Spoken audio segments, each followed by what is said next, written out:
bar looks relaxed, I would say. A relaxed vibe. What is up, everybody, and welcome into the DNVR Nuggets pregame show presented by DraftKings Sportsbook, America's top-rated sportsbook app. You want to download that now because here in about 20 minutes, Eric is going to be giving us some winners, some big-time winners. We think DraftKings is going to have picks for us. We're not sure.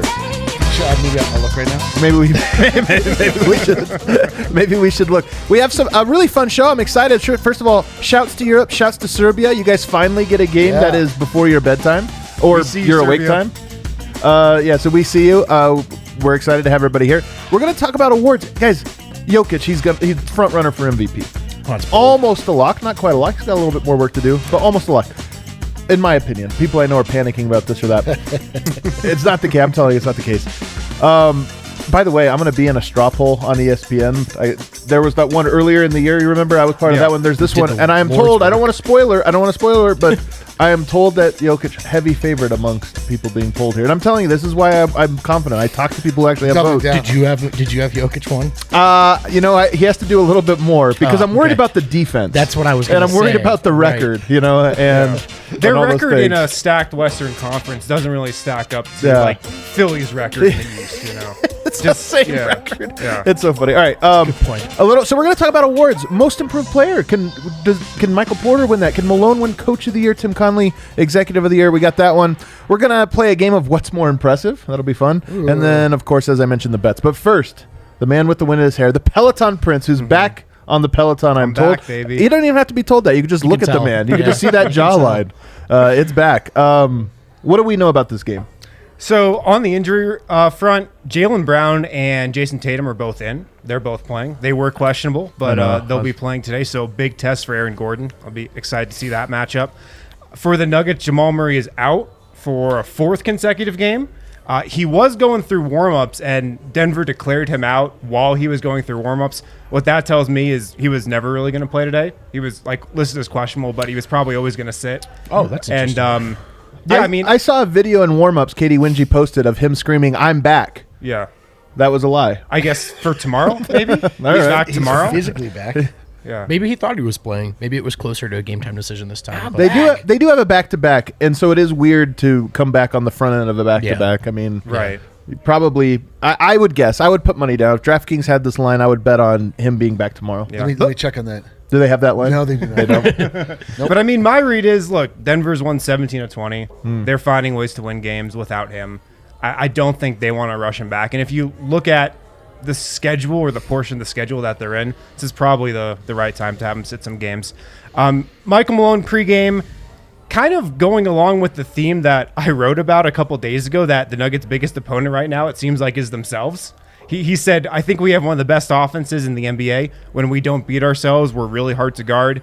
And also he said, we won 17 of 20. We're on an 8-game winning streak. We're undefeated with Aaron Gordon, but we're not even playing our best basketball yet. I mean, that's kind of how I feel. Yeah, but I think they're playing good basketball. Yeah, they're playing good. Philly, LA was probably close to that. But sure, I mean, some of these wins have kind of just been, we're better than you. Right? So here's what I've been saying. The Nuggets have been up 18, I think, in all but one game. The fact that they haven't closed up 18, or in some cases not even close to that last game against San Antonio, that does mean something. I'm not trying to gloss over it, but the peaks are there, and that's why you're buying it. If the Nuggets were 7-0 with Aaron Gordon, but every game was ugly and clunky and you win by 5, you'd be like, I don't know. But the fact that they're smacking them at some point during the game is encouraging. Yeah, but the fact that we are at a place where we are able to look back on victories is like... Is that the right? Like that's so true. That's Nug privilege. We're experiencing Nug privilege. Like we're now expecting to win every single game. Like there's in years past leading up to this, every victory should be cherished regardless of how it happened. And now it's like we're to the place where we can evaluate if it was the right kind of victory. But I'm telling you, I mean, you're not wrong. You're absolutely not wrong. It's just it just shows that the team is not infallible, except for that they kind of are. They're just like, they're not. I mean, they still win every game. Like, but what I'm trying to say is that I want the Smuggets. I know. You still got to enjoy it. This is what we were talking about the other day, where people online are like, you're upset at a loss, and if you're upset at certain types of wins, and the type of wins that you get upset about, it gets wider and wider, you're just never going to be happy. Right. So let's just be happy that the Nuggets are on an 8-game winning streak, and they're all good. Yeah, when you're on an 8-game winning streak, if the 8th win's kind of ugly, it's still cool. It's still in the win streak. It's still cool that you won. But no, we can't celebrate that one. It wasn't above the threshold of celebration. Hey, look, this is Malone's job, right? It totally is. It's all about daily habit building for them from here on out. They're good enough. Everyone knows that, so he's got to be on it. He's cursed with the burden of carrying the concern for Nuggets Nation. But not you guys. You guys get to celebrate you guys every ugly win. You're just absolved. not us, not you guys, just Michael Malone. You're Michael, absolved of all previous Nuggets burden. Yeah. Welcome to the new smug life. The other interesting thing I thought Malone said, he was talking about how Denver always gets overlooked in the West, and he was saying how they really relish that underdog role. He said, look, Utah's having a great season. Talk about Utah. When the Lakers are healthy, they have 2 of the top 5 players in the world. Time out. Nobody's talking about Utah. I love that he's playing this card. That but is a good I have point. to give a shout out to our fellow in Utah. Enemies though they might be, they are in our same exact boat. There's a same with Phoenix, by the way. There's a certain kinship that we have with Utah. Exactly. That's so good. I appreciate what he's trying to say, But he continued. Sports Center's just raving about Gobert these days. Like he can't turn on Sports Center without Gobert. Welcome to Screen Assist Hour here on the Jump. Yeah, but he was pretty much saying let they or them, I guess, talk about all those teams, the Lakers, the Clippers, they're stacked. Need that chip, baby. We'll just continue doing what we do. All right. Yeah. Get the chip on the shoulder and then the chip at the end of the season, baby. Oh, I like that. Trade it in. One chip for another. We want the dips with our chips, right, Drake? Let's go. Yeah, it doesn't make any sense. All right, we ready to move? Actually, there's one more note for game notes I have here. Jason Tatum coming off a career-high 53 points. So we talk about a tough task tonight for Aaron Gordon, coming in on a little bit of a heater. So it'll be nice, kind of nice to see what happens. Now, Minnesota, not very good defensively. Not great. Denver, a chance to prove that they can be or that they're not. I like it. I mean, maybe Jason will really feel himself. Like 3 to 5 sidestep. Maybe Jaylen Brown today. will try to one-up Jason Tatum. Who knows? Michael Porter That's versus my Jason prediction. Tatum, also just a fun matchup. I mean, I know they're not going to probably be guarding each other, but still a fun one. At times. Yeah, at times maybe. All right, let's move on now, guys, because as I mentioned earlier, Jokic, according to DraftKings Sportsbook, the most reliable in all of sportsbooks. The heavy favorite. The heavy favorite. Not really close. And I'm telling you guys, we'll see what happens, but I just think the case when it comes to the end of the day, Jokic, if he continues to do what he's doing for this final 20 games, it will be there. But what else? Can we get greedy? The Smuggets. We don't settle for one end of season award. That's the old Nuggets. We'd be happy. Old us would be upset about losing 1 award. New us gets upset about losing 5 awards. That's right. And I'm going to start here with Tim Connelly for Executive of the Year. Executive of the Year is funny because you're not an executive for 1 year. It's really, it's such a bullshit award. It's such a BS award because oftentimes it's like, who did the Lakers trade for? Like, wow, they got Anthony Davis. Look what they did. But like Tim Connelly has 2 cases to be made: Aaron Gordon trade, which turns out to look like it's a winner, and Michael Porter Jr. draft pick, which now is paying off. Like, you get credit for that now that you were willing to take that risk. Does he have a chance at it? The trade is the one. That's just You think so? Because it's like That's what always a pushes narrative him over. thing. I mean, not like MVP. Not that people don't really care, but it's just we actually don't know how to evaluate this or give out this award. And so a contender, a fringe contender, makes a trade. Now everyone thinks they're contenders. That's the type of story that people would vote for. Yeah, it's true. Like, the award is never given for just general competence, which is like what you want in an NBA executive, or just an executive in general, is measured, appropriate action over a long period of time, resulting in wins over wins over wins, which is what Tim Connelly has produced. But it really comes down to the splash, baby. You got to think about what people are like. What was the one move that made the difference? Like, what's the one thing that everybody's talking about? How'd they pull that off? Like, that's what wins you Executive of the Year. The hilarious thing is that the last time the Nuggets had an Executive of the Year and Coach of the Year. Don't say it. Moving on. So I think with the Gordon trade, you can look at it from the perspective of the Nuggets were the one Western Conference contender that really went in super aggressive at the trade deadline and looked to upgrade. And then with the Michael Porter Jr. thing, this is something, another thing with him that will be proven out in years to come. But when James Harden was on the trade block, everybody in the entire country was like, the Nuggets have to trade Michael Porter Jr. for James Harden. They absolutely have to make that deal. Like, that is a surefire deal that the Nuggets have to make. They didn't, just like they've held off on trading their young core for all-star type talents in the past. Right now, it looks like that's paying off. He looks like the perfect piece next to Jamal Murray and Nikola Jokic. What's funny is if James Harden got traded to Denver, neither Harden nor Jokic could win the MVP award because they'd cancel each other out. Oh, of course. But the fact that he's with Kevin Durant and Kyrie Irving doesn't cancel it out at all. Fine. So that's perfectly fine. I think that it's funny that you mentioned this, Eric. You bring back winning executive of the year less than a decade ago, because that was also, I believe, a Josh Kroenke hire. So Josh Kroenke, to this point, I believe, has hired 2 executives, and if they both end up winning Executive of the Year award, that would be a nice feather in his own cap, I feel. Josh Kroenke followed up Masai Ujiri with Tim Connelly. Yeah. That's incredible. Yeah. Like, that doesn't get talked about enough. Like, the number of, like, terrible executives that exist in this league and have over years and years, and people that clearly don't really know what they're doing. The fact that Josh Kroenke was able to get Masai Ujiri, and then we lose him tragically, and then followed up with Tim Connelly, like, coming from Washington. I was so miffed when we picked it. I was like, oh, cool. We definitely want that Washington pedigree here at Denver. Right. Yeah, great hire. Thank you. Well, he was in New Orleans for a while too. So yeah. But all the same, I was like, cool. This guy's got all the accolades. Let's go. And he did. He's amazing. Turns out you were wrong. Moving on here, Coach of the Year, Michael Malone. Does he have a case for Coach of the Year this specific season, Harrison?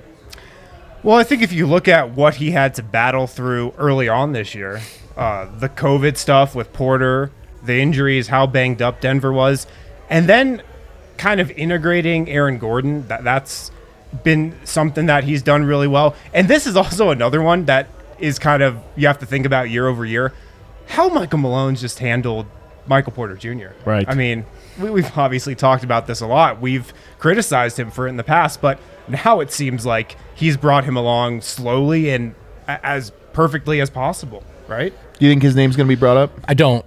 I think he missed his chance. That year when he came, was it second or third, the year that Bud won? He was a finalist. I thought he was deserving that year. I thought that was probably his best chance because he had the overcoming the injury narrative, but the Nuggets also just won all those games. Yeah. And no one expected them outside of Denver to be that good yet. Whereas I think now, people are a little more like, all right, the Denver Nuggets are supposed to be good. And people probably still see their season as underwhelming prior to the trade. So. Does culture get factored into Coach of the Year award? No, it does not. Okay. No, it does not. Although it should. I mean, there's a lot of these things. There you go. He was ready. Well, there's just a lot of these things that really should be considered, but are just not. I mean, it's just like the way that the NBA is viewed as a whole. That more often than not, you're looking at the wrong thing. Like, stop looking at the wrong thing. Like this. Coach of the Year is purely record based. Like it's so true. It's going to be probably Quinn Snyder, and maybe it should be like good coach. Yeah, I think it's a really good coach. It's based on record and preseason expectations. Totally, you're right, so true. Yeah. And so the Nuggets stumbled out of the Monty gates. Williams? I mean, they picked it up since, but probably the detractors would say, well, you added Aaron Gordon. That's not great coaching. That's just bringing in a better player. I think that he's done a masterful job based on what he was handed.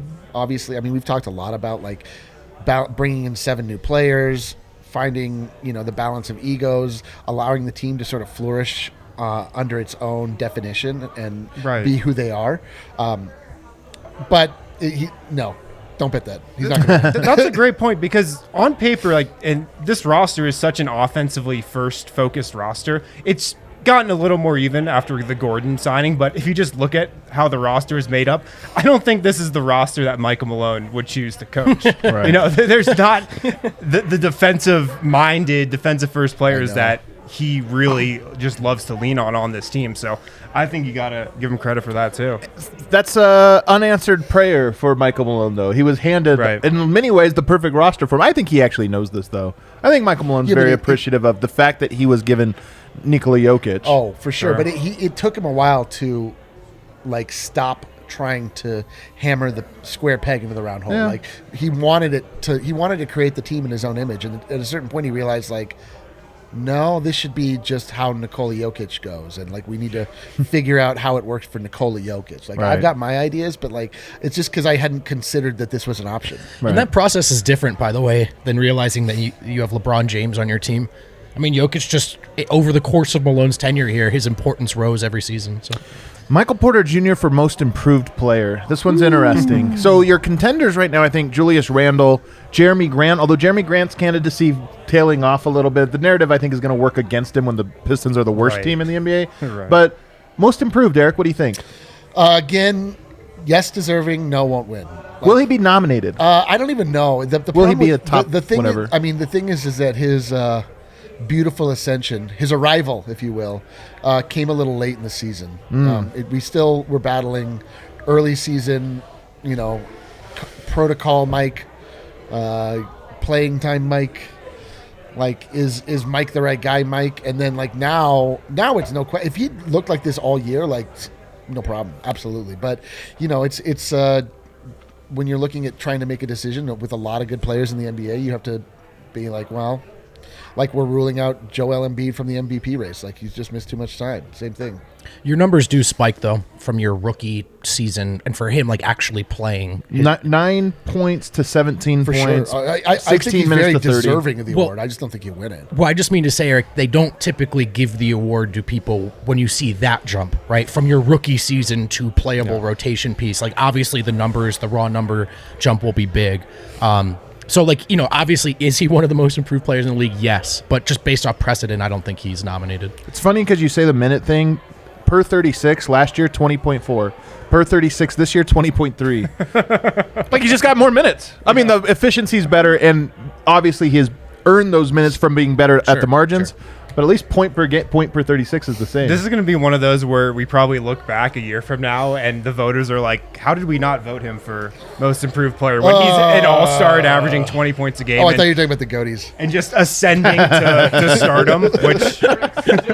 He really pissed about the goatees. I got dragged through the mud for this, and I'll never forgive anyone. Yeah, probably not. I don't know if that's going to happen. But I mean, I think Porter's a star, and this time next year, maybe he's made an all-star team and he's averaging 20-plus points a game, and this guy's like that dude. He might win it next year if he's an all-star. Yeah, you're right. Jump will be even though it's smaller. nothing. Yeah, it's hilarious. Last one I have here, Monte Morris, 6th man of the year. I don't think this one, although maybe deserving. And I will say, like, Monte Morris, you feel so good when he's with the second unit. He's been a mainstay.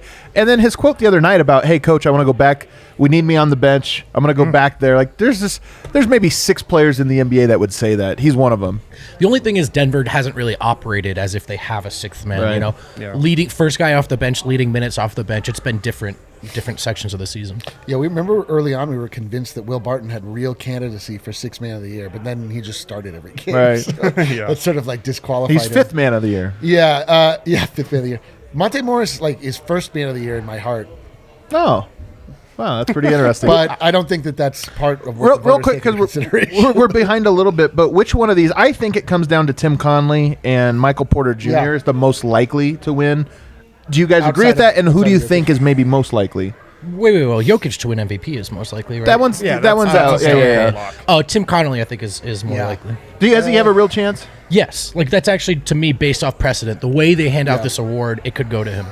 Yeah, I actually agree with that because his splashy move to get Aaron Gordon fits the template of what it is typically taken into consideration. Yeah, I think Porter actually has the best shot to win it because Sean Marks is just going to win Executive of the Year. He made exactly the offseason move that locked you in for Executive of the Year. Everything you said is actually just more true of Brooklyn. Yeah. I mean, like, that. Great job they did. How do you win Executive of the Year? You go out and acquire James Harden. You build something in wrong once again. Yeah. I'd say Porter. Maybe that could pick up some steam here. Yeah, maybe it will. You know what's funny, though, is they kind of go hand in hand. If Michael Porter balls out of his last 20 games, I mean, he's been balling out for the previous 20. He takes it up another level. Maybe the Tim Connelly candidacy actually goes up because people are like, hey, and now Michael Porter's an all-star now. And if Jokic wasn't the MVP frontrunner, is he in most improved conversation? Should he be? Absolutely, man. It's such a good question. His point jump is insane. Yeah. Insane. It is. It's pretty crazy. All right, we're going to come on to a game now called What's More Impressive? What's More Impressive? I'm very happy. Well, why is Vogt so sad? Vogt looks straight up simian. He is unimpressed. He looks like an ape. You look about what you usually look like. Yeah, delightful. All right, this is fun because there's a lot that's impressive with the Nuggets right now. 17 of 20. Is that more impressive or 8 wins in a row more impressive, Eric? 17 of 20. Absolutely. I mean, it's just like a longer period of time of excellence. But it's less excellent. But you're right. But it's also more excellent in that it's 17 versus 8. Math corner. What do you think, Harrison? I'm gonna say 8 in a row. I'm gonna say 8 in a row is more impressive. All right. Yeah. 2 were against the Spurs. Do we care about that? Spurs make you work. In both cases, they were against the Spurs, both the 17 of 20 Yeah, I and know, the 8 in a row. I know, but we're saying It's diluted. The condensed version. All is, right. I'll say 8 in a row just because these Nuggets haven't done it before. Oh, I love that. They probably have done 17 of 20. I would have to look it guess. up. I think I lean towards 17 of 22, actually, in part because the 3 losses, Toronto, bit of a throwaway. I remember at the time, throwaway. I got people were saying I was an idiot. When people were like, "This is the worst loss of the year." I go, "No, it's not. It's not the worst loss of the year. It's like it's a very understandable loss." Yeah. You remember? Yeah, they lost the Kyle Lowry farewell game, and then he didn't leave. Right. And it just was so much was going on. Like And it was just like there was night so many. before the trade deadline. Everyone was stressed out. We had to be like. so Remember, mad about People were like, they have no heart. Yeah. I'm like, guys, there's some circumstances. Remember to that- this. yeah, you it was a remember this- back-to-back. this game is not played by Sims on 2K. There's The actually game a before the emotion trade involved. deadline, the game after the trade deadline, 2 most meaningless games of the year. Yeah, and then also the Dallas game, we talked about. So I just feel like the only real loss they sustained over the 20 was the New Orleans one. That was the only one where you go like, Yeah. they just got beat or whatever. When then they- Nikhil then they came Alexander back- Walker had like 30 points. Yeah, and then they just like came back and avenged them. Yeah, they came back in events. events. More impressive, Michael Porter Jr. being a career 43.7% three-point That shooter, one. or shooting 52% over his last 20 games. Oh, 20 games. Well, I think at it's 5 a game, this is like 100 threes. I think it's the 20 games because he's only played, I think, 42 games this year. So that's pretty much half his season. Yeah. Half his season, he's a 50% No. plus shooter from 3. yeah. That's the one. That is so impressive. yeah, that one I think. He's on a heater right now. More impressive, Michael Malone's hair inside of the bubble, Whoa. or Michael Malone's hair as a young lad. And I say lad very appropriately. Oh, he's boy. a wee lad here. It's got to be the second one, and I think I speak for everyone, and that when I say it's because we had no idea he could still do this. It's true. It's true. We thought Throw hair. Yeah, Yeah. you're right. I kind of thought he was bald. No, I know. Somebody brought this up the other day. They showed a picture when I put up the my most favorite Michael Malone moment of him being ejected, then immediately accepting a candy bar. They were like, oh man, it's hard to look at him like this. I know. And I was like, I know. I can't believe he chose that look. Like everybody else, It's in the world meaner. is- That's why. Everyone else is forced into that look, and he chose it. Yeah, Like, he chose it because it's meaner. It's a Yeah, meaner look. Kale didn't pick that. Kale didn't pick that. That's a That great picked cut. That look picked Kale. Michael Malone in that first. Go back to the first one, the though, picture man. of his younger self. He looks like such a basketball coach. You At think? every stage of his life, he looks like every college coach in the Northeast. Every college and high school That's so coach true. in the Northeast part of the country looks like that. The young guy. Yeah, he also looks Which like he was at the point. he that also picture looks was like taken somebody at. that's like selling something out of his locker. Like, I mean, it could be like candy or whatever. Oh, Maybe I it's thought you were candy. going to say like testosterone Oh, or it could something be like that, too. steroids. I mean, I don't want to. He looks like the coach that definitely delivers the packages to the players. He's their weightlifting coach. Weightlifting coach. He definitely looks, I think, very Irish in that first one. Yeah, dude. When I he went is- to Dublin, that's like what every person looked like. that is every cop from Queens. Every single one. Move it along. Last one. Jokic playing in all 52 games, or Jokic playing 35 and a half minutes per game all season long. What's more impressive? It's his most. It's a career high. 52. 52 I think. games. Oh yeah. 52 Chalk. games. 52. All right, that one was an easy one. I agree. It's 52. I want to see a list of players who have played in all 52 games. Somebody send me that list. It's a short list. Get on it. I just want to see that list. All right, let's open up now DraftKings Sportsbook, America's top-rated sportsbook app, and let's turn the mic over. I don't know why I'm doing this. We'll turn the mic over Let's to go. D-Line Co. over here. All your wrong? What attention could all go belong wrong? to Give me. us some winners. So, the Denver Nuggets are favored by 3.5 points against How do you feel about that? the loathsome Boston Celtics. I mean, I feel good only because the Nuggets have had no problem when the first time they play teams. Like the Spurs had an opportunity to learn about what they were going to do and counter them, so the game was closer. This is the second time. Well, I just mean since Aaron Gordon. Oh, okay. So they're not gonna know what hit them. So they're gonna roll. I do What do you believe. think, Harrison? You feel I think it's a tough game, just because Jason Tatum's coming off that 50-point game. I like Denver, though. I like Denver to win by more than 3. Yeah, for sure. Who's guarding Nikola Jokic in this game? Tristan Thompson. Like I was Tristan Thompson. Robert Williams. Who's guarding him, though? I know we know who's standing next to him. But Jokic, I think 47 in the last game. There's a loss, but remember that game here? He really went off against the made everything. Of course. So the thing, did I cut you off? No, you're good. Okay. I feel like this might be a loss today. I don't feel great about it. I would feel great. I would feel better if Jamal Murray was playing. If Jamal Murray was playing, it was a win, but So we'll see. Our beloved friends at DraftKings have thrown us a very small bone, the smallest of bones. They're trying to make up for They've it. taken off. couple There's games no ago. Nikola Jokic on the board. What? There only is first scorer. There's points. No, No, you're it's wrong, points dude. back You up. got to refresh the thing. 25 and a half. We're What back, I'm looking baby. at, I only see Michael Porter Jr. 25 and a half for Jokic tonight. Oh, They're not on the expecting a big night. Not on the desktop version. No. Apparently only on the Oh, mobile how version. weird you didn't open the phone. Yeah, well, anyway, I am taking Michael Porter Jr. over 18.5 points. I feel very strong about that. Anytime that Murray is out, you can look to Michael Porter Jr. to sort of step up and at least up his attempts. So you got to think that, the points shall come. Okay. Let's see here. The other one, are there Jokic assists on that? You know what bet I like that I just took? Jokic 1.5 threes. Yes, Eric, it's 10 and a half. 10.5. Whoa, Wow. wow. They keep pushing it up. I'm taking it. I don't even Well, care. he's been in double-digit Minus assists in 108 for 4 the straight over. games. I'm taking It's it. minus 108 for Jokic at 10.5 assists. They really think that he's going to get 11 or the more? other thing to note is that until time itself stops, I will continue to take this. The thing to note also is that DraftKings has a 100% profit boost available for any bet today in Really? any sport. So make sure you What? get on that. Yes. Wow. 100% I'm profit boost. Opt Max in, wager baby. $50. So All right, I'm in. I do want to say, Eric, we did already give our DraftKings pick of the week, so we are locked into Jokic assists. Yeah, we didn't yeah, know I it'd mean, be I'm 10 not- and a Oh, half. wow. I I'm love not that he's scared of it locked at all. in, We're but it locked doesn't in. matter. We're still with you. feeling it. they have now appeared on my screen. Yeah. The Jokic props. So Jokic, let's see, threes.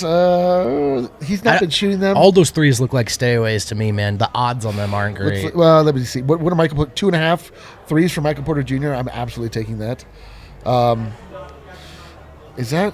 You know what I'm doing? What are you doing? I'm doing Jokic. I'm using my profit boost on a Jokic triple-double tonight. Are you really? Because you get great odds. I'm going to bet a unit, and then it turns out to be like a bunch of units. I'm going to 3.5 units. Yeah, I think I might use mine on Michael Porter Jr. Double-double? double. I've got plus 140. I've got a feeling lucky bet. No Jamal Murray tonight. Secondary ball handler Will Barton over 3.5 assists plus 110. Ooh, I like He's got Jaylen Brown on him. That's true. He's a good That's defender. true. I like He's a good that. I like defender. it though. These are some fun bets. Yeah, and also, I mean, Will Barton's been on a tear, 15.5 points.